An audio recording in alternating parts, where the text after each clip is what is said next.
Bem-vindos a uma análise crítica do livro do Êxodo.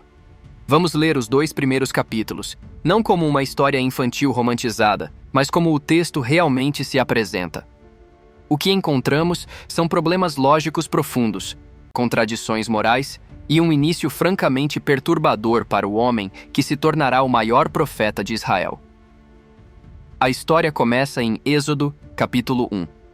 Os israelitas, descendentes de Jacó, estão no Egito e se multiplicam.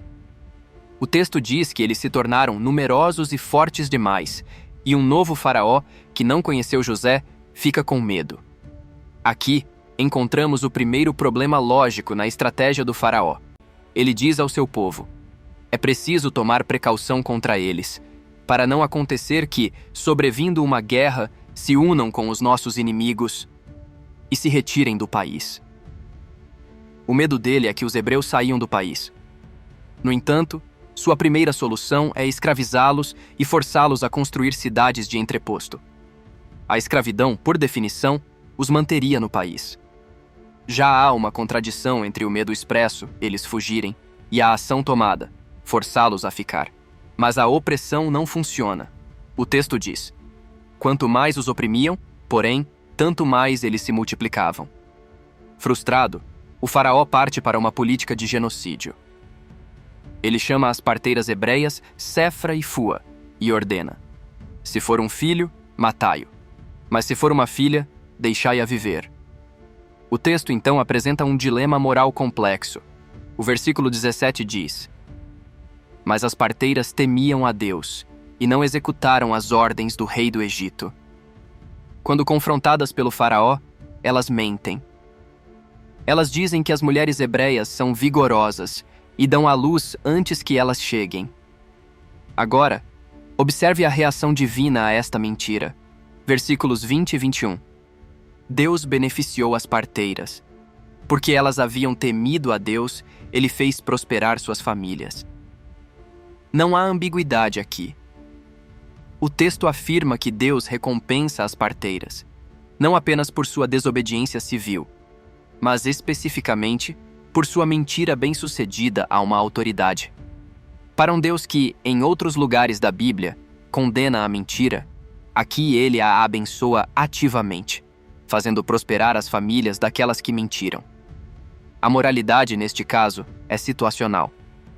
Frustrado, o faraó apela para a população: todo menino que nascer, vós o atirareis ao Nilo.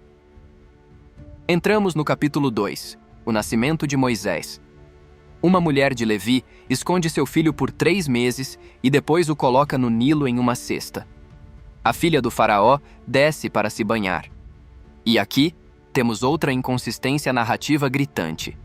A princesa encontra a cesta, vê o bebê chorando e o texto diz: e compadeceu-se. É um filho dos hebreus, disse ela. Ela sabe exatamente quem ele é. Ela sabe que seu próprio pai, o faraó, ordenou que todas as crianças como esta fossem mortas, atiradas ao rio. Sua reação? Ela desafia diretamente o decreto genocida real. Ela não apenas o salva, mas o adota. E, ironicamente, paga a própria mãe do bebê para amamentá-lo.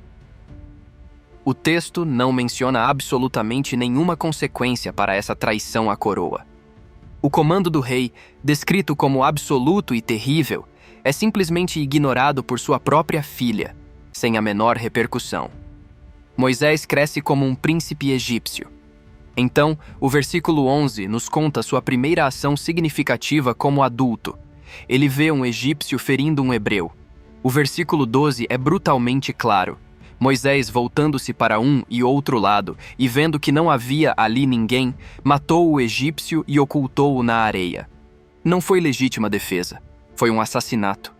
Ele verificou se havia testemunhas, cometeu o ato e escondeu o corpo. Este é o homem que futuramente subirá ao Monte Sinai para receber a lei divina que diz: não matarás. O texto não oferece nenhuma condenação moral por esse ato. Não há arrependimento. Não há punição divina. O assassinato é tratado como um simples gatilho narrativo. No dia seguinte, Moisés tenta apartar uma briga entre 2 hebreus, e um deles revela que sabe do crime. Queres, porventura, matar-me como mataste o egípcio? Moisés teme, não a Deus, mas ao faraó. E então, o futuro libertador foge da justiça e se torna um fugitivo em Madiã. Lá, ele se casa com Séfora, filha do sacerdote de Madiã, que o texto, no versículo 18, chama de Ragel. É importante notar que, no capítulo seguinte, esse mesmo personagem será consistentemente chamado de Jetro, uma das várias pequenas inconsistências nominais da Torá. Em apenas 2 capítulos, o alicerce da grande história da libertação é construído sobre um Deus que recompensa a mentira, uma ordem de genocídio real que é convenientemente ignorada pela elite sem consequências, e um futuro legislador que começa sua jornada cometendo um assassinato premeditado.